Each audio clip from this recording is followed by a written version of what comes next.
પરમ કૃપાળુ શ્રીજી મહારાજ, બાપાશ્રી, સમસ્ત સદગુરુઓ તથા અનંત દિવ્ય મુક્તોની આ દિવ્ય સભામાં ઉપસ્થિત આપ સર્વે સંતો તથા મુક્તોના ચરણોમાં સાષ્ટાંગ દંડવત પ્રણામ છે. જય સ્વામિનારાયણ. આજે તારીખ 25 ફેબ્રુઆરી 2024 મહાવદ અને એકમ. આપણે તારીખ 23 મહાસુદ 14ના દિવસે હળવદ મધ્યે અનાદિમુક્ત જાદવજી બાપાની અંતર્ધ્યાન તિથિ સ્મૃતિ નિમિત્તે સત્સંગ બ્રહ્મયજ્ઞનું આયોજન કરેલું. તો આજે આપણે અનાદિમુક્ત શ્રી જાદવજી બાપાના દિવ્ય સંભાળના શ્રી મહેશભાઈ ભુજાણી રાજકોટ એમના મુખ્યથી સાંભળીશું.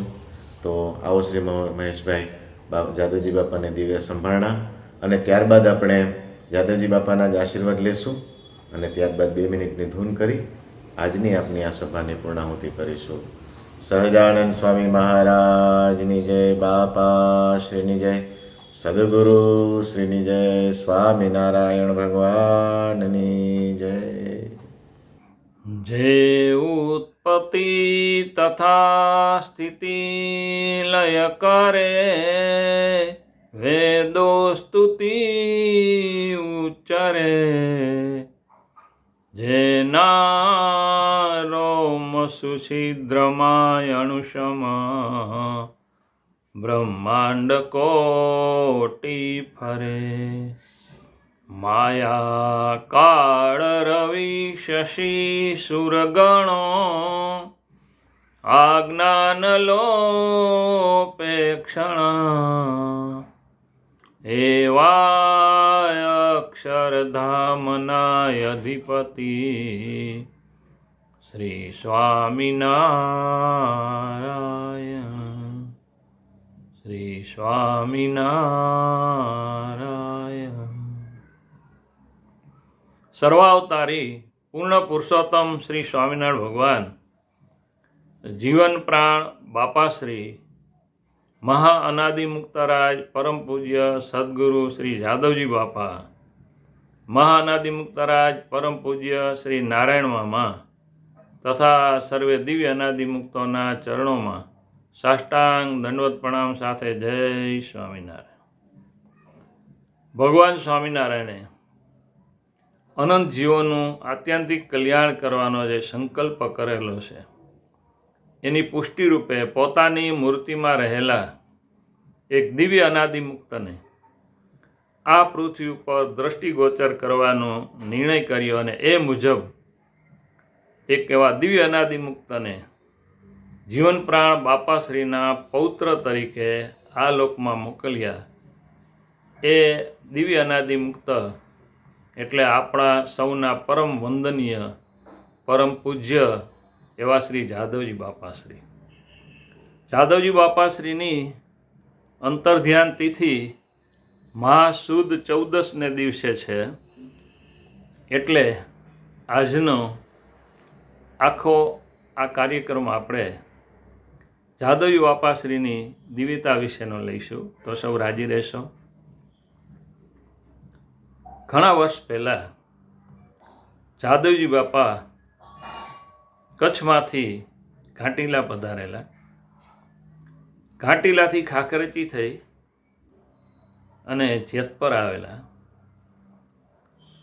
જેતપરની બાજુમાં માત્ર 3 કિલોમીટર દૂર મોરબી રોડ ઉપર એક નાનું એવું પંખીના માળા જેવું ગામ, માત્ર 500 માણસોની વસ્તી, ને એમાં મોટા ભાગે કડવા પટેલોની વસ્તી, 2-4 પરિવારો બીજા.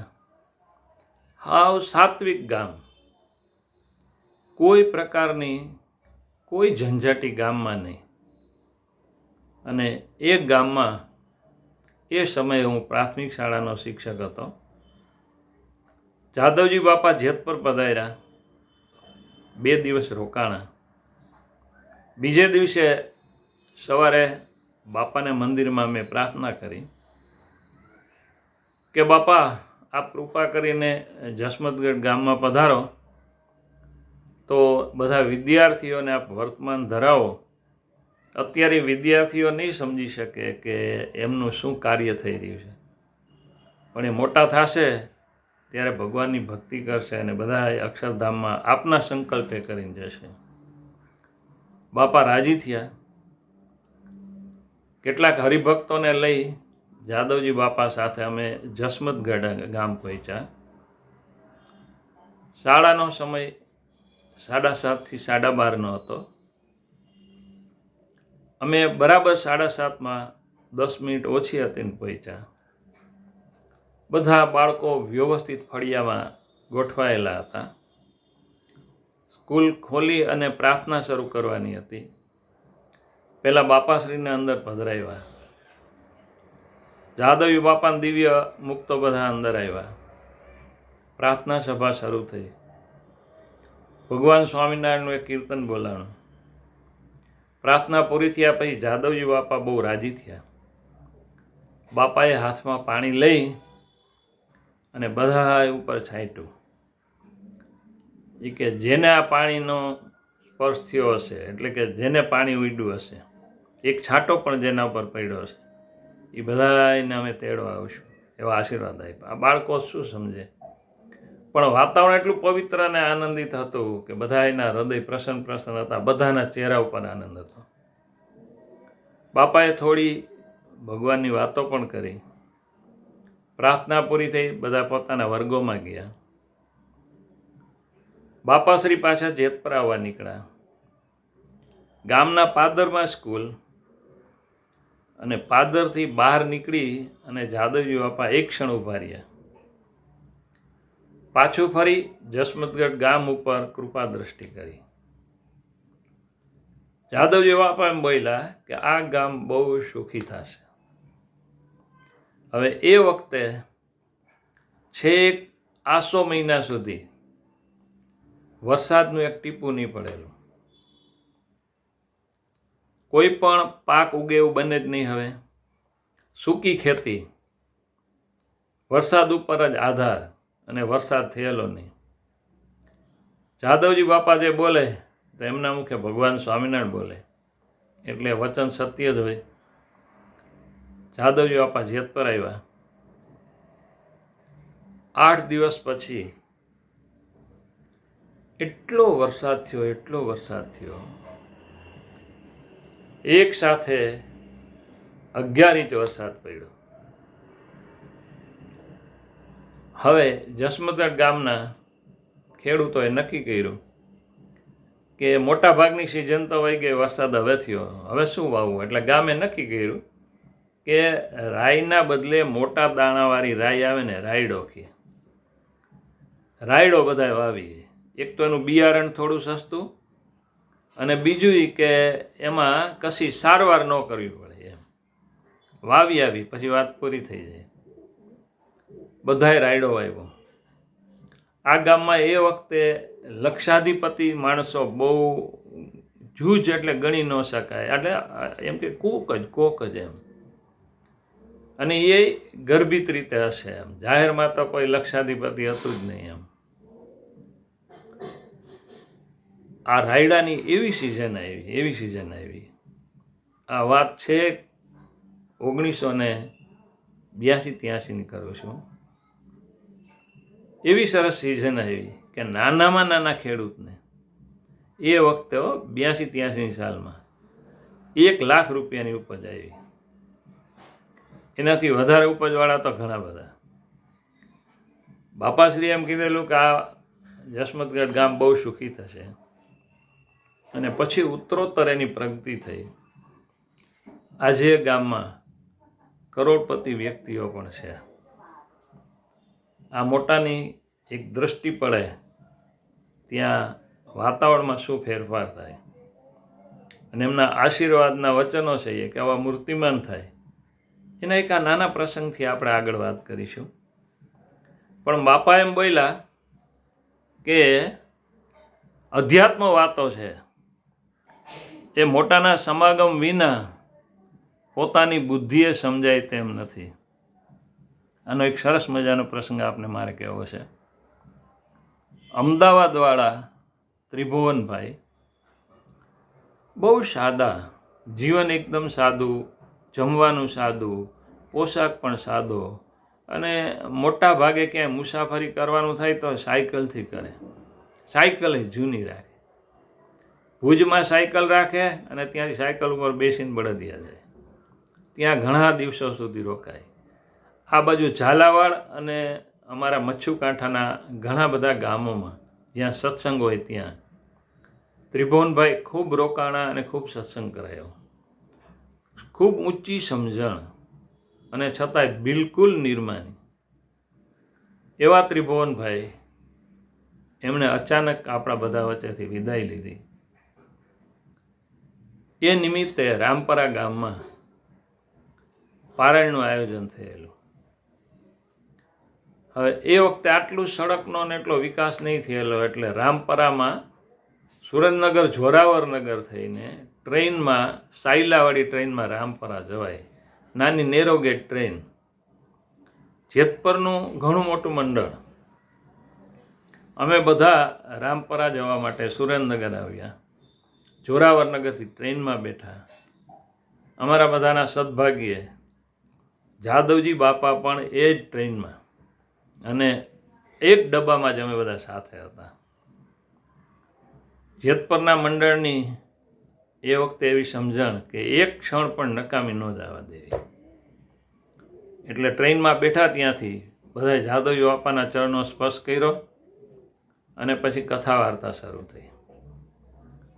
જાદવજી બાપાએ મધ્ય પ્રકરણનું 9મું વચનામૃતની સુંદર મજાની છણાવટ કરી અને અનાદિમુક્તની સ્થિતિ શું, મહારાજનું સર્વોપરીપણું શું, બધી બહુ સારી વાતો કરી.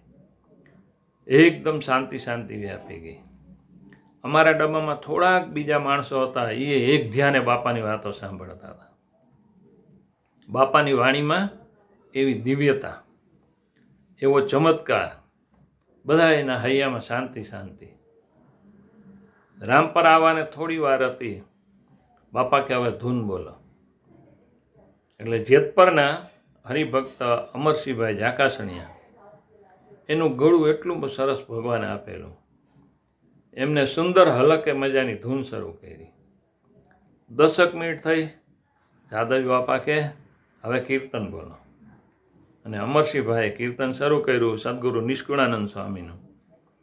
મળે જીવન મુક્ત તે જોગિયા,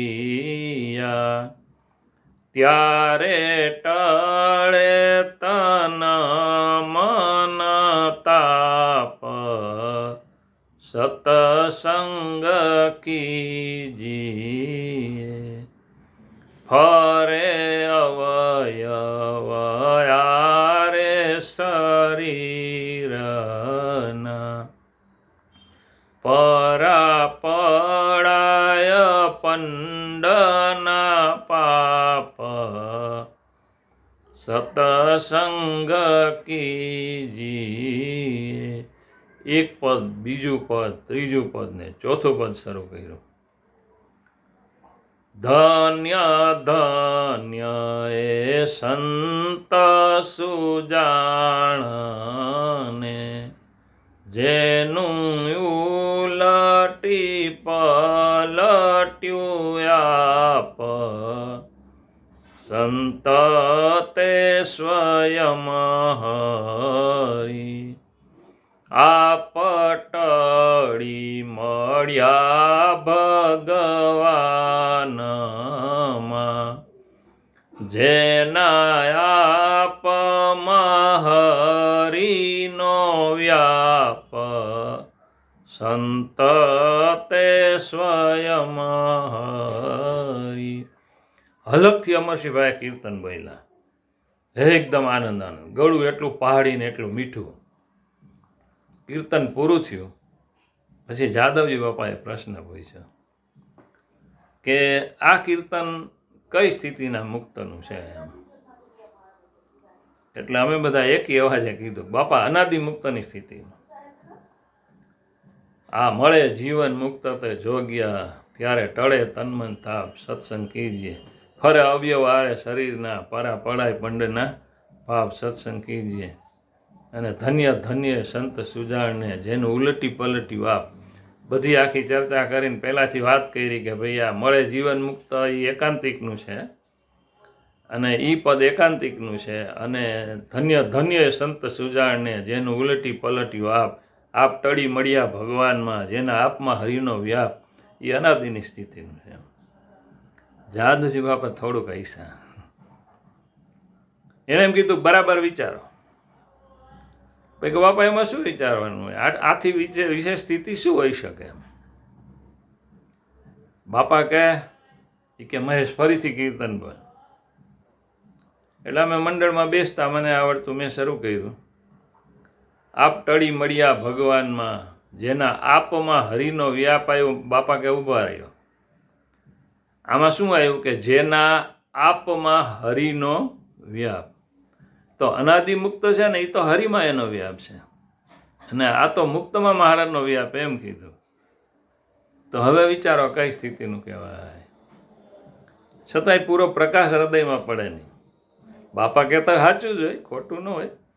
બાપા કહે એટલે મહારાજ બોલ્યા, પણ ચહેરા ઉપર બાપાને ખ્યાલ આવે કે હજી આ લોકોને સમજણ થઈ નથી. લો પછી આગળ બધું બોલવાનું કીધું ને એમાં આવે કે જેના નેત્રમાં મહારાજના નેત્ર છે, ને જેના નાસિકા નાથની નાસિકા છે, આખું વર્ણન આવે છે. બહુ સરસ મજાનું કીર્તન છે. પછી બાપાએ સમજાયું કે હવે બરાબર સમજો કે આ કીર્તન અનાદિનું છે કે પરમ એકાંતિકનું છે. પછી બાપાએ એવી સુંદર છણાવટ કરી કે બધાના હૃદયમાં હા પડી ગઈ કે આ કીર્તન પરમ એકાંતિક છે. બાપા કહે એટલે હા જ હોય, પણ પછી કીર્તનનો આખો મર્મ સમજાયો. એટલે આમ જાતે જ્યારે આપણે સમજવા પ્રયત્ન કરીએ ને, ત્યારે હૃદયની અંદર જીવમાં એ હા ન પડે એટલી આપણી સમજણ ન થઈ હોય, પણ જ્યારે મોટાનો જોગ કરીએ ને ભાઈ, ત્યારે ચોક્કસપણે આ વાત સમજાય. અને પછી જાદવજી બાપાએ રામપરાની સભામાં પ્રથમનું 51 વચનામૃત એ લઈને પછી મહારાજના સર્વોપરીપણાની નનાદી મુક્તની વાતો કરી, ત્યારે આખી સભામાં ભાવતંત્રામ ડૂબી ગઈ, અને જાણી મહારાજની મૂર્તિમાં બધા લીન થઈ ગયા છે.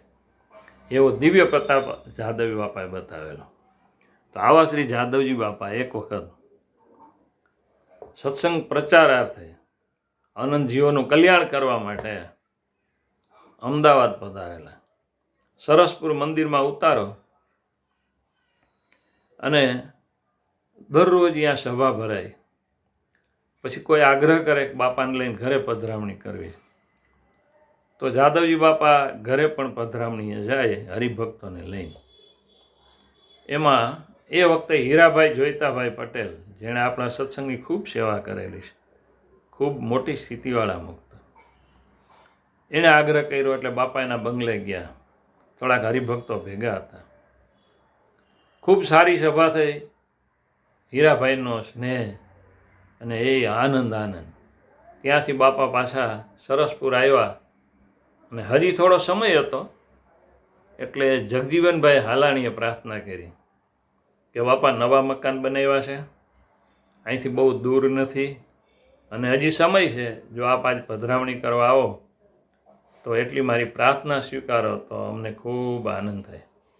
બાપા કે અમે કરવા તો આવ્યા છીએ. બાપા કે ચાલો. હરિભક્તોને લઈને બાપા ત્યાં આવ્યા પધરામણીએ. બાપા આવ્યા ત્યાં જ જગજીવનભાઈના આનંદનો પાર નહીં. આખો પરિવાર આનંદ સાગરમાં ડૂબી ગયો, અને જગજીવનભાઈએ સદગુરુ પ્રેમાનંદ સ્વામીનું કીર્તન દંડોત કરતા બોલવા માંડ્યા કે આજ મારે ઓરડે રે આવ્યા અવિનાશી અલબેલ, બાઈ મેં બોલાવ્યા રે સુંદર છોગાવાળો છે, નિરખ્યા નેણા ભરી રે. ત્યાંથી શરૂઆત કરીને પૂરું કર્યું આખું. અને પછી બાપા ખૂબ રાજી થયા. બાપાનું પૂજન કર્યું, હારતોરા કર્યા. બાજુમાં જે ડાઇનિંગ ટેબલ હતો એની બાજુમાં જે સરસ મજાનું સિંહાસન હતું, એમાં મહારાજને બાપાની મૂર્તિ પધરાવેલી હતી કે બાપા પધાર્યા છો ને તો આ મૂર્તિની આરતી ઉતારો. એટલે બાપા મૂર્તિની આરતી ઉતારી. હવે આરતી કર્યા પછી બાપા અહીંયાથી આમ પસાર થયા ત્યારે અહીંયા બાજુમાં જગજીવનભાઈના પુત્રવધુ એટલે કે દીકરા સુરેશભાઈના ઘરના એ પૂજાબેન બેઠેલા. હાલાણીભાઈનો પરિવાર આમ બહુ સમજુ અને નિષ્કામ સત્સંગ કરવો એવી એની જ્ઞાન એવું દ્રઢ થયેલું, એવી સમજણ દ્રઢ થયેલી. એટલે સુરેશભાઈની ઘરે સંતાન નહોતું, પણ એમણે કોઈ દી પ્રાર્થના નહીં કરેલી. જગજીવનભાઈ હાલાણીએ પણ કોઈ દી પ્રાર્થના નહીં કરેલી. આ એમના સુપુત્ર સુરેશભાઈએ કોઈ દી પ્રાર્થના નહીં કરેલી, કોઈ દી મનોમન પણ પ્રાર્થના નહીં કરેલી. પણ બાપા ત્યાંથી આમ પસાર થયા ત્યારે આ અખંડ સૌભાગ્યવંતા પૂજાબેન બેઠેલા, એને મનમાં એવો સંકલ્પ થયો કે બાપા તો અંતર્યામી છે, આવા દિવ્ય અનાદિમુક્તથી કાંઈ અજાણ્યું હોય નહીં, અને અમારા પરિવારમાં બાપા એક મુક્ત મોકલે ને તો અમે ધન્ય બની જાય, આટલો એના મનમાં સંકલ્પ થયો. એટલે જાદવજી બાપા એ જ ક્ષણે બોલ્યા પૂજાબેનને જોઈને. આમ જાદવજી બાપા કોઈ દી કોઈને તુકારો દેતા જ નહીં હો, બધા નાના બાળકની તમે કહીને બોલાવે. એટલે પૂજાબેનને એમ કીધું કે તમારા મનનો એવો સંકલ્પ છે ને કે તમારી ઘરે પારણું બંધાય.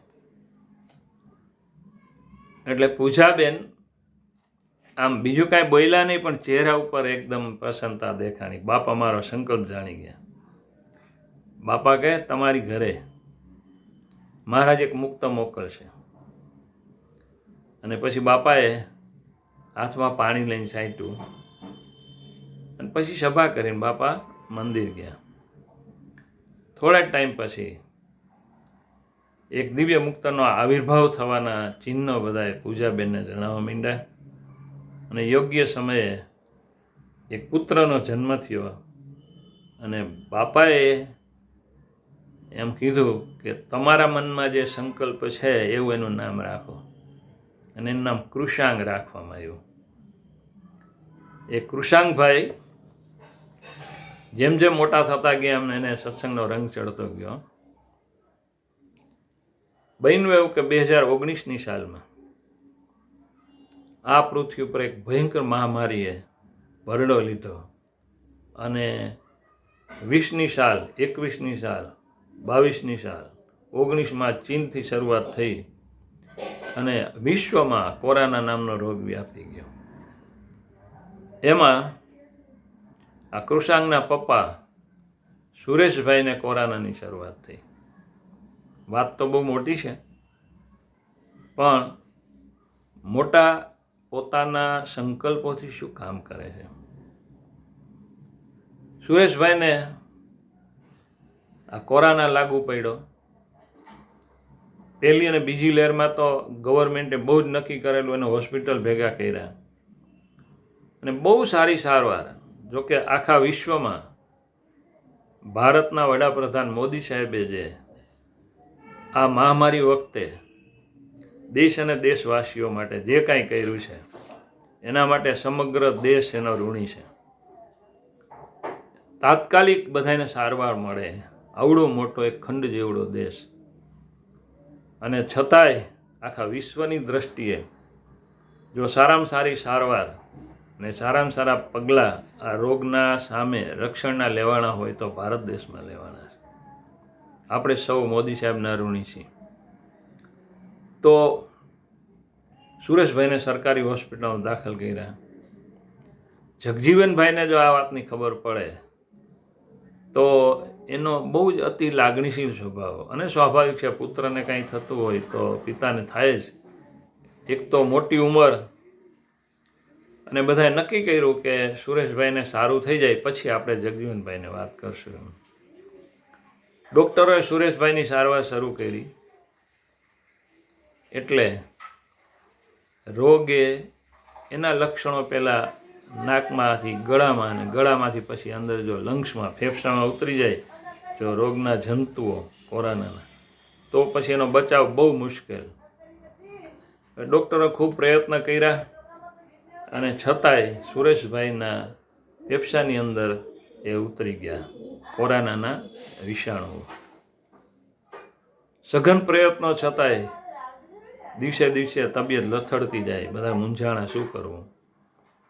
બીજી હોસ્પિટલમાં ટ્રાન્સફર કરવામાં આવ્યો. ડૉક્ટરે ખૂબ પ્રયત્ન કર્યા પણ કેસ બગડતો જાય દિવસે દિવસે, અને સુરેશભાઈની અતિ ગંભીર પરિસ્થિતિ થઈ ગઈ.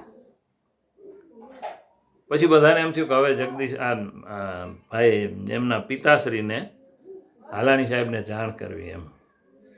એટલે જગજીવનભાઈ હાલાણીને એની જાણ કરવામાં આવી.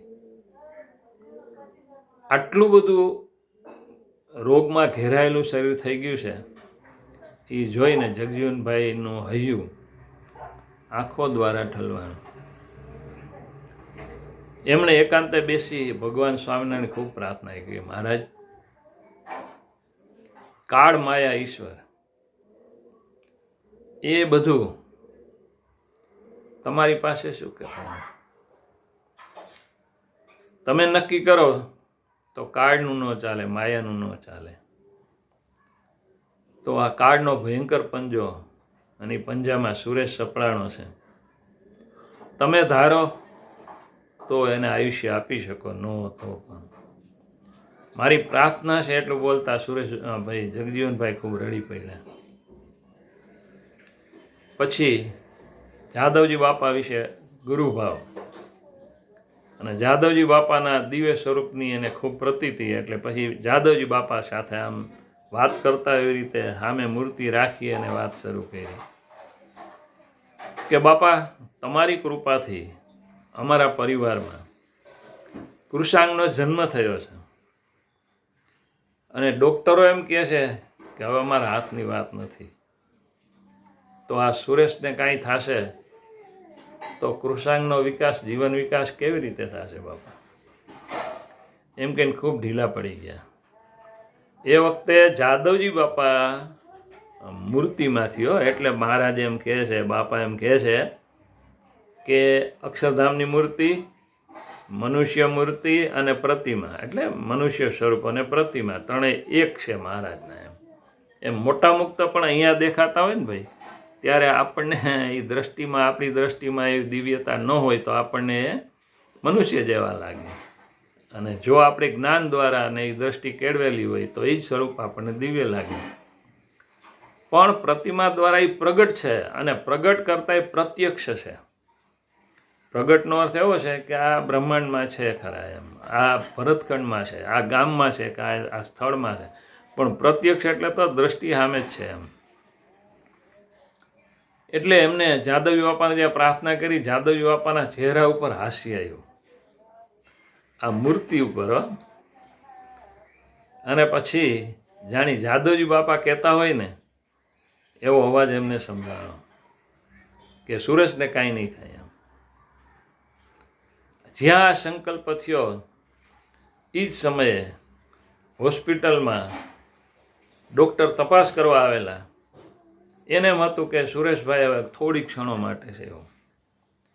પણ જ્યારે એને તપાસ કરી ત્યારે આશ્ચર્ય થયું કે રોગ વધતો અટકી ગયો છે અને વળતા પાણીના ચિહ્ન થાય છે.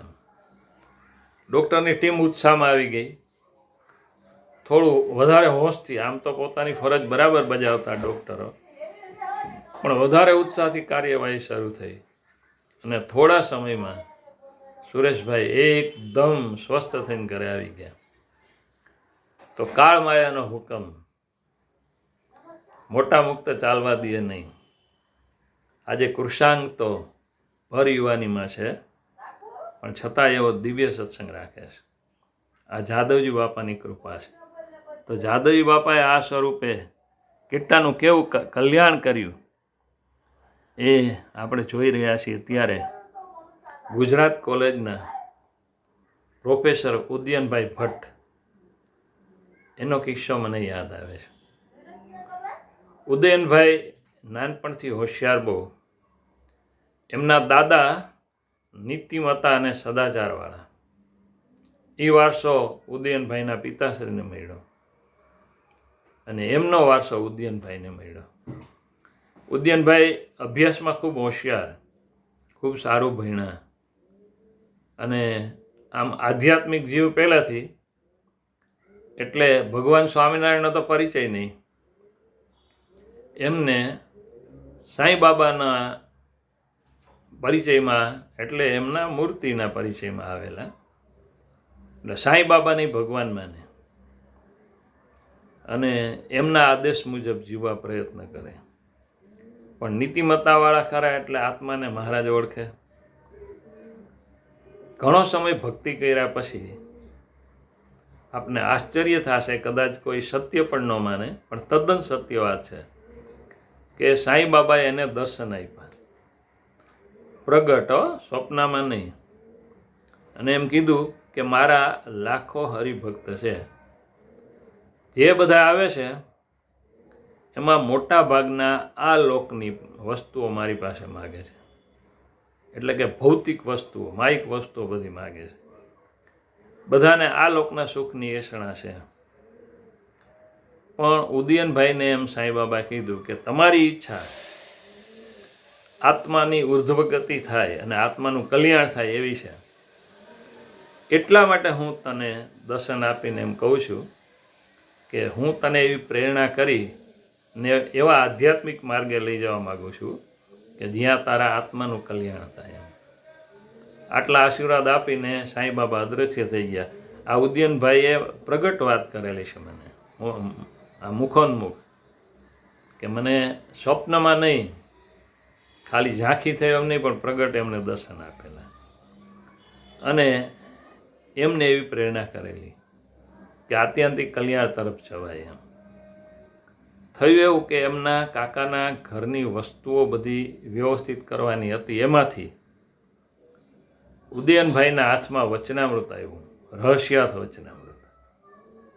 ઉદયનભાઈ એમ જણાવે છે કે મારે ત્યારે એટલી બધી પ્રવૃત્તિ, એમાં આર્થિક પ્રવૃત્તિ એટલી કરવાની કે સવારે 6 વાગે એ પોતે પરવારીને 6:30 ઘર છોડી દે, તે છેક રાત્રે 10 વાગે ઘરે આવે, ત્યાં સુધી સતત પ્રવૃત્તિમાં રહે. હવે આ વચનામૃત મળ્યું રજાના દિવસમાં આ બધું સરખું કરતા, પછી ઘેરે આમ બધા સદાચારી નીતિમત્તાવાળા જીવો, એટલે ઘેરે વચનામૃત વાંચવાની શરૂઆત કરી. રહસ્યાર્થ આવે, મજા બહુ આવે કે ઓહો, વચનામૃતનું રહસ્ય કેવું, જીવન પ્રાણ બાપાશ્રી કીધું છે. પણ સ્વામિનારાયણ સંપ્રદાય શું અને જીવન પ્રાણ બાપાશ્રી શા માટે આ પૃથ્વી ઉપર દર્શન આપેલા એમને, એ કશી એને કલ્પના નહીં. પણ આ વાંચ્યા પછી એને બહુ આનંદ થયો અને મનની અંદર જે પ્રશ્નો ઉદ્ભવતા હતા એ બધા પ્રશ્નોના મનમાં જ જવાબો પાછા થઈ જતા હતા. એ એમ કહે છે કે મેં પુસ્તકો બહુ વાંચેલા, કે મને સમજાતું નથી કે હું સવારે 6:30 નીકળીને રાત્રે 10 વાગે આવું, એમાં મને આવો ક્યારે ટાઈમ મળેલો, પણ એનો એક આશય પુસ્તકો વાંચવાનો. પણ વચનામૃત વાંચ્યા પછી, આ રહસ્યાર્થ વચનામૃત વાંચ્યા પછી એ કે મને જે બાબતો નહોતી સમજાણી, એ આધ્યાત્મિક પુસ્તકો વાંચ્યું ત્યારે દરેક બાબત મને સમજાવવા માંડી. એટલે એમણે આપણા સંપ્રદાયના ઉપલબ્ધ જ્યાંથી મળે ત્યાંથી બધા જ પુસ્તકો વાંચ્યા. પણ એનું રહસ્ય અભિપ્રાય શું કહેવા માગે છે મહારાજ કે મોટા મુક્તો, એ પૂરું સમજાતું નહીં. એમણે આપણા દરેક સ્થાનોના દર્શન કર્યા, મોટા સ્થાનોના મંદિરોમાં બધે દર્શન કર્યા. પછી એને એમ થયું કે આ રહસ્યાર્થની જેમણે રચના કરી એવા જીવન પ્રાણ બાપાશ્રી એ જે ભૂમિ ઉપર વિચરાય અહીંયા મારે જવું. એમ 84 વર્ષ સુધી જે ભૂમિ એને પાવન કરી.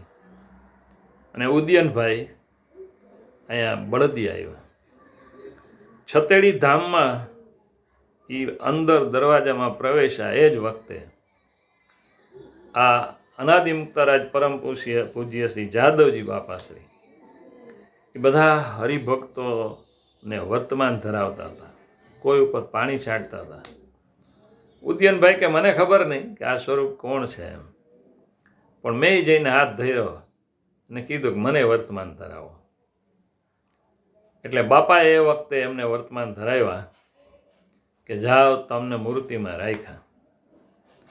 ઉદયનભાઈ કે ત્યારે મને સમજણ નહોતી પડી કે આ મૂર્તિમાં રાખ્યા એટલે શું ને આત્યંતિક મોક્ષ થઈ ગયો એટલે શું, પણ હૈયામાં ટાઢું થયું એમ. અને જાદવજી બાપાનું સ્વરૂપ જોઈને એમાં એટલું આકર્ષણ થયું એમ કે ચિત્તમાં મૂર્તિ ઉતરી ગઈ, ભાઈ જીવમાં ઉતરી ગઈ, એવું થઈ ગયું.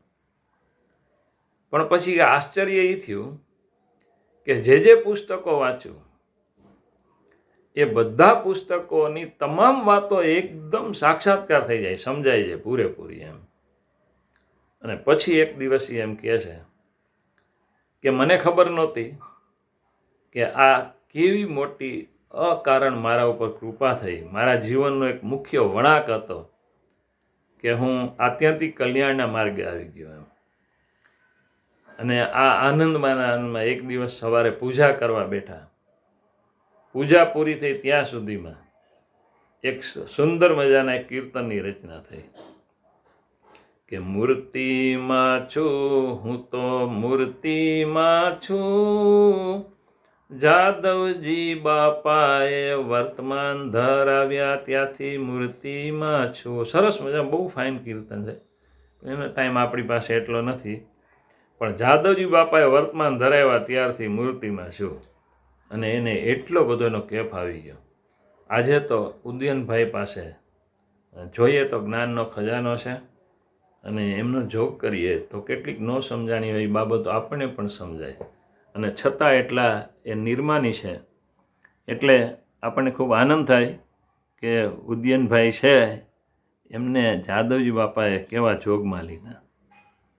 હવે જાદવજી બાપા અનંત જીવોનું કલ્યાણ કરવા પૃથ્વી પર આવ્યા છે, એટલે આવ્યા છે, વયા નથી ગયા. જાદવજી બાપા સદાય છે ને છે જ, કેમ કે અનાદિમુક્ત આવતા નથી, જતાય નથી. જે મહારાજ સદાય છે, મહારાજના મુક્તો પણ મૂર્તિ ભેગા સદાય અહીંયા છે જ. પણ આ લોકની દ્રષ્ટિએ આપણે એમ કહી કે આપણી વચ્ચે જે મનુષ્ય દેહ જેવો એને દેહ બતાવેલો એ એને અદૃશ્ય કર્યું, એટલે આપણે આ એ તિથિને યાદ કરીને આજે આ વાતો કરીએ છીએ. 1982-83 છેક 88 સુધી આપણા હેતવાળા સંપ્રદાયના સરસ મજાના બ્રહ્મસત્રનું આયોજન થતું. ને એમાં જન્માષ્ટમી એટલે કે સાતમ, આઠમ અને નોમ 3 દિવસનું બ્રહ્મસત્ર મોટે ભાગે રામપુરા ગામમાં થતું. હવે એક વખત બ્રહ્મસત્રનું આયોજન કુંતલપુર થયેલું. જાદવજી બાપા કુંતલપુર આવેલા. દરરોજ બાપા 1 કલાક સુધી દિવ્ય લાભ આપે બધાને, એની દિવ્ય વાણીનો અદ્ભુત લાભ. અને ત્યારે આમ પિન ડ્રોપ સાયલન્ટ થઈ જાય. જાદવજી બાપાની વાણી પ્રસારિત થઈ જાય ને બધા લોક ભૂલી જાય, અને બધાએ મૂર્તિ સાથે સંલગ્ન થઈ ગયા, એકદમ આનંદ વિભોર થઈને એની વાણી સાંભળે. એટલે જાદવજી બાપા દરરોજ 1 કલાક સુધી સુંદર મજાની આત્યંતિક કલ્યાણની વાતો કરે. નો સમજાણા હોય એવો વચનામૃતની વાતો કરે તો એક ક્ષણમાં સમજાય જાય બધાને. એમનો લાભ આ વાણી સાંભળે છે બધા લગભગ મોટાએ લીધેલો છે, બધાએ લીધો છે. કુંતલપુરના એ દિવ્ય સભા મંડપની અંદર 3જો દિવસ હતો, અને જાદવજી બાપાએ બરાબર સવારે 10ના ટકોરે, કેમ કે 3જા દિવસે બધાએ બપોરનું ભોજન લઈને છૂટા પડવાનું હતું. આ કાયમનો નિયમ હતો, એટલે બધા પોતપોતાના સ્થાને સાંજ પહેલાં પહોંચી જઈ શકે. બરાબર 10ના ટકોરે જાદવજી બાપાએ શરૂ કરી પોતાની દિવ્ય વાણી.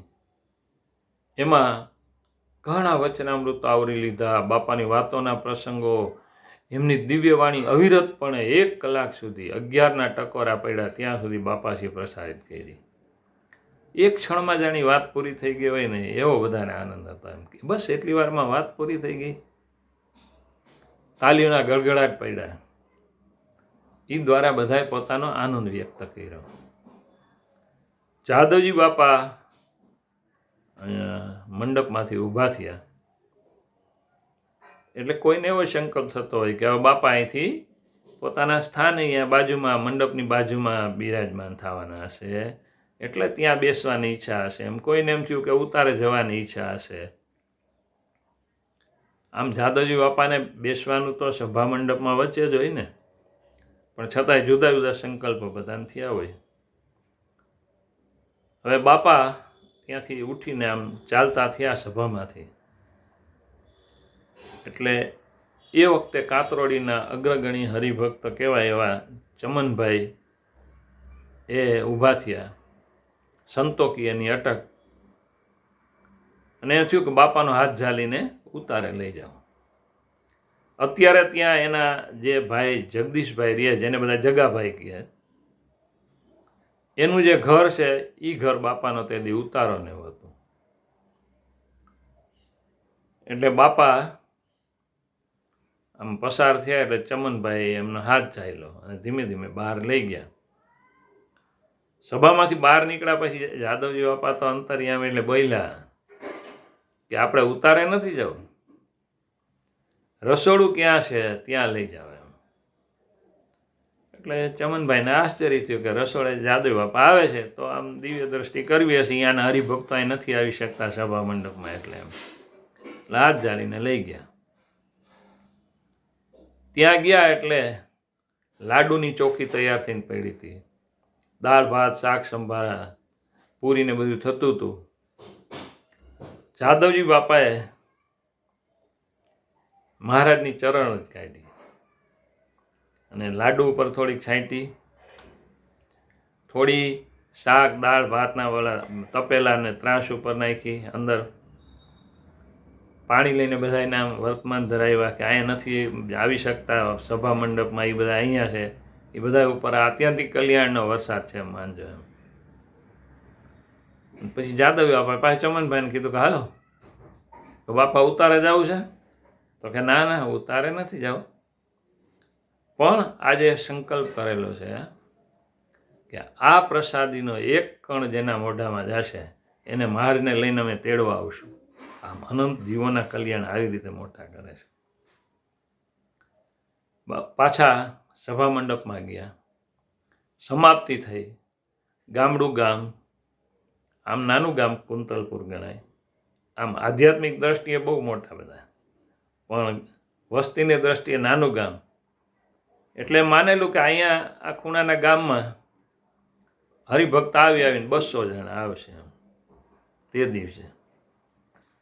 એટલે એને 250 જણાને રસોઈ બનાવેલી. થયું એવું કે બાપા લાભ આપે છે એ વાતની જેમ જેમ ખબર પડતી કે એમ હરિભક્તો આવતા ગયા. આજુબાજુના સગાવાલાય બધા આવેલા.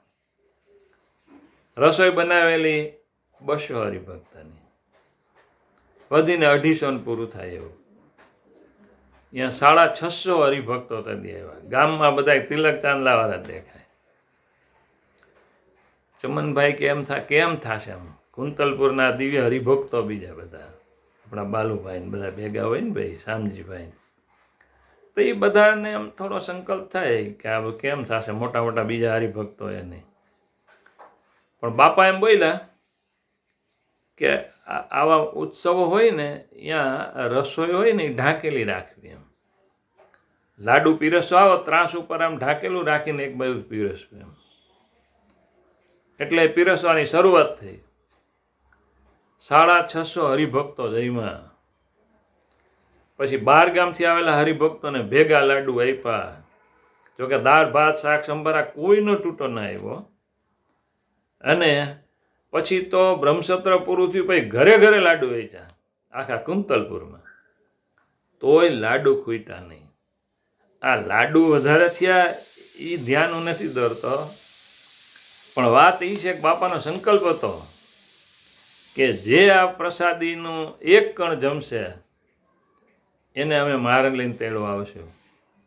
તો 650 હરિભક્ત સિવાય આખું ગામ જઈમું એ વખતે જે હશે એ બધાનું કામ થઈ ગયું.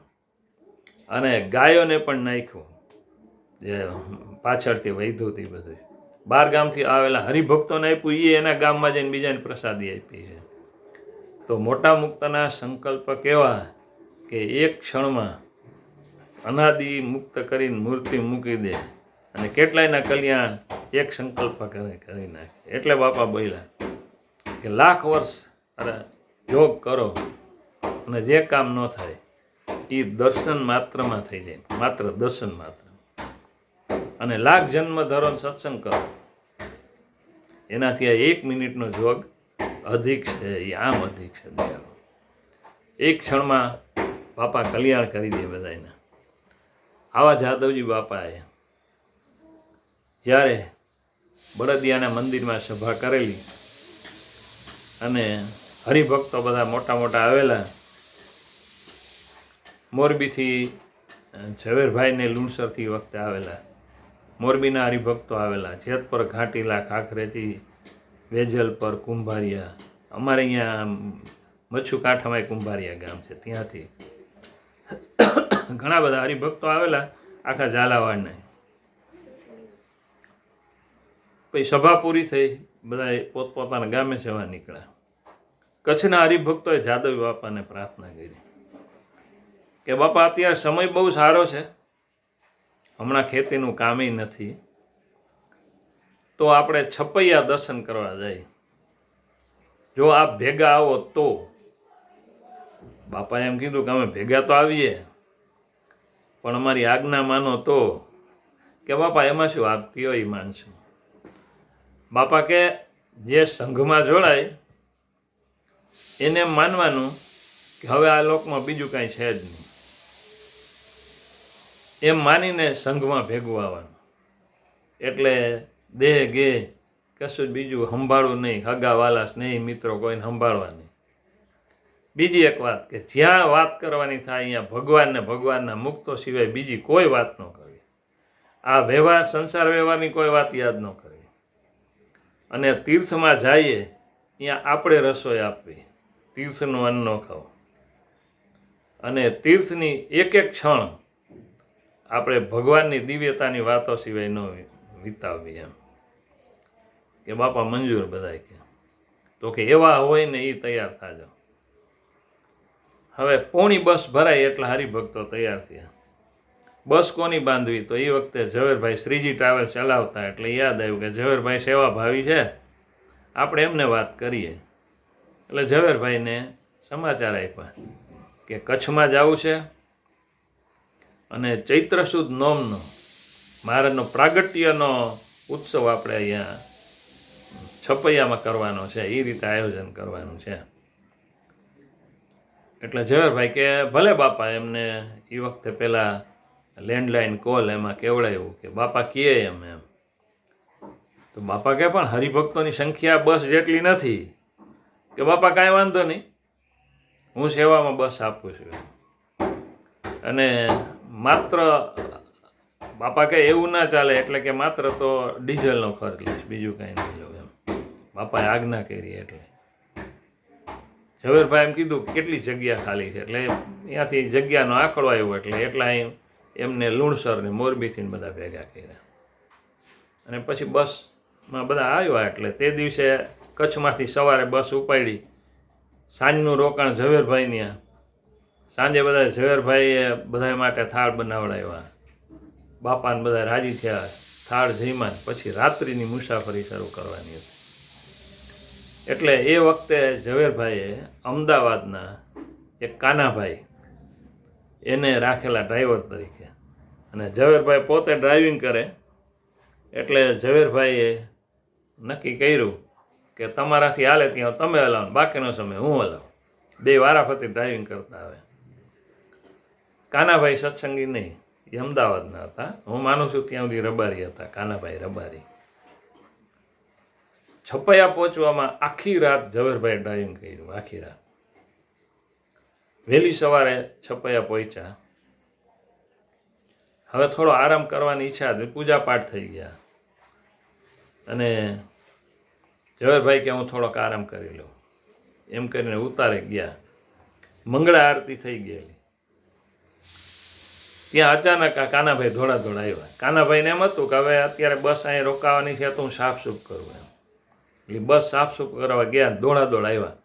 ઝવેરભાઈને કહે ઝવેરભાઈ આપણી બસ છે ને એને કે કોકે એટલી બધી ગંદી કરી મૂકી છે એમ કે એના ઉપર પીળો કલર ઉડાડ્યો છે ને આખી બસ ભરી મૂકી, કાચ બાચ બધું એ કે ઝવેરભાઈને એમ થાય કે અહીં છપૈયામાં આપણી બસ ગંદી કોણ કરે એમ, એવું તો બને જ નહીં ને એમ, એટલે બીજું કાંઈ હશે એમ, ચાલો હું આવું એમ કરીને ગયા. આખી બસ ઉપર મોટા મોટા આવડા છાંટા ઉડેલા પીળા કલર કેસરી કલરના. એટલે ઝવેરભાઈ આમ જોઈને આમ સ્વિંગા થઈ કે આ તો ચંદન છે, ચંદનનો વરસાદ થયો. કાનાભાઈને ખબર નહીં ચંદનનો વરસાદ શું એમ, કાંઈ વરસાદ ચંદનના થતા હોય એ કે આ ચંદનનો વરસાદ થયો છે. પછી ઝવેરભાઈ ઉતાવળા આવેલા, આપણે ઓલા જન્મસ્થાન પાસે આંબારિયાની અહીંયા સભા થયેલી. ઝવેરભાઈ આવીને કીધું કે ચંદનનો વરસાદ થયો છે. તો બધાને આશ્ચર્ય, ચંદનનો વરસાદ થયો કે આ જાદવી બાપા ભેગા છે ને મહારાજ બહુ રાજી થયા ચંદનનો, જેમ ધ્રુવાનંદ સ્વામી ધામમાં જવાના હતા ને ચંદનનો વરસાદ થયો ને ભાઈ, ચંદનનો વરસાદ થયો છે. એટલે બધા કે હાલો જોવા જાય. સભા પૂરી કરીને બધા ઉઠ્યા, હજી મંદિર પાસે આવ્યા, જન્મસ્થાનના મંદિરથી મંદિર પાસે, ત્યાં વરસાદ તૂટી પડ્યો. બધા અહીંયા મંદિરની અંદર ગયા, બધા એના કપડા ઉપર વરસાદ પડ્યો, બધાને ચંદનનો વરસાદ, અનરાધાર વરસાદ ચંદનનો. પછી જાદવી બાપાને વાત કરી કે બાપા ચંદનનો વરસાદ થયો. બાપા કે આપણે 3 દિવસ રોકાવાનું છે, 3 દિવસ સુધી ચંદનનો વરસાદ દરરોજ થશે, અને આ ચંદનના છાંટણા જેને અડ્યા ને મારે તેડવા આવશે. કેટલી કૃપા, કેટલી કૃપા. બધાને સમજાણું કે આ જાદવી બાપાની ઉપસ્થિતિ છે ને મહારાજ રાજી થયા છે, બધા ઉપર ચંદનનો વરસાદ થયો. મહારાજનું પ્રાગટ્ય મહોત્સવ ઉજવાણો ને ત્યાં સુધી દરરોજ ચંદનનો વરસાદ થાય, એમ એક ધારો સળંગ નહીં પણ વરસાદ થાય. આ જોઈને ઓલા કાનાભાઈને એમ થઈ ગયું કે ઓ આ તો કેવા મોટા સમર્થ કહેવાય. બીજી તો કાંઈ કલ્પના ન આવે એમ કે આપણે સંપ્રદાયનું જ્ઞાન હોય નહીં, પણ એને જઈને કીધું કે બાપા મારું કલ્યાણ કરજો, મારું કલ્યાણ કરજો. હા, જ્યાં ભાઈ ઝવેરભાઈ કીધું કે બાપા રાજી થાય કહેજો કે મારું કલ્યાણ કરજો. શું કલ્યાણ કે શું વાત, પણ એમને જઈને બાપાને ખોળામાં માથું મૂક્યું કે બાપા તમે તો બહુ મોટા છો અને તમે રાજી થાવ ને મારું કલ્યાણ કરજો. બાપા કે વર્તમાન ધરાવો, તો બાપા સંકલ્પ કરે એટલે થઈ જાય, પણ મને કંઈક પ્રતીતિ આવે ને, આ લોકના માણસોને એવું કે કાંઈ જો ક્રિયા ન કરે તો ખાલી સંકલ્પ કરે તો થઈ જવાનું, પણ સંકલ્પની પ્રતીતિ એને કેમ થાય. એટલે બાપાને પાસે હાથ ધર્યો, બાપા વર્તમાન ધરાવ્યો કે જાઓ તમારો છેલ્લો જન્મ કરશે. અને પછી એને તો એવો અદ્ભુત આનંદ આવ્યો, એ કે મને જિંદગીમાં કોઈ દી આવી મજા નથી આવી, કે આવી મજા નથી આવી. ત્યાંથી બધાએ જ્યારે પાછા આવ્યા ત્યારે વાત થયેલી, ત્યારે કોકના વસ્ત્રો ઉપર ચંદનના છાંટા હતા, બધા જોઈને બીજાને પણ આનંદ થયો. તો આવા દિવ્ય સ્વરૂપ જાદવજી બાપા, એની કેટલીક વાતો છે, આપણે જો વાતો કરીએ ને તો ખૂટે જ નહીં એવી વાતો છે, પણ આવી કેટલીક વાતો જે આપણા જીવમાં ઉતારીએ ને ભાઈ, તો પણ આપણને આનંદ થાય, અને આપણને એમ થાય કે ઓહો આ શું મોટા ભાગ્ય આપણા કે આપણે જાદવજી બાપાને ઓળખી શક્યા અને એના થઈને કહેવાના આપણે, એટલે આપણું મોટું સદભાગ્ય છે. જાદવજી બાપાની આપણા સૌ ઉપર કૃપા થઈ છે. સમય પૂરો થાય છે તો રાજી રહેજો. જાદવજી બાપાનું આખું એક પુસ્તક છપાવવાની ઈચ્છા છે. આપની પાસે પણ કાંઈ એવા બીજા પરચા હોય તો આપ મને મોકલશો એવી નમ્ર પ્રાર્થના છે. તમારા જ નામે આપણે એમાં લખશું, તમારો પરિચય અને તમને થયેલો અનુભવ લખશું. બધા રાજી રહેજો. જાદવજી બાપા સદાય રાજી રહે એવી પ્રાર્થના સાથે જય સ્વામિનારાયણ.